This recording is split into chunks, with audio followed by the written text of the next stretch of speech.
Ketegangan di Teluk Persia kembali meningkat menyusul dugaan aktivitas militer Iran yang mencurigakan.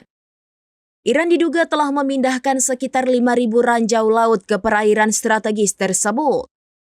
Bersamaan dengan itu, negara tersebut juga secara mendadak menutup wilayah udaranya untuk semua jenis penerbangan internasional. Penutupan yang dimulai pada Rabu 2 Juli dan berlanjut hingga Kamis 3 Juli ini, menurut juru bicara Kementerian Jalan Raya dan Pembangunan Perkotaan, dilakukan demi keselamatan, meskipun alasan spesifiknya belum dijelaskan. Langkah penutupan wilayah udara ini menjadi sorotan karena hanya berselang beberapa hari setelah Iran sempat membuka kembali akses penerbangan transit internasional.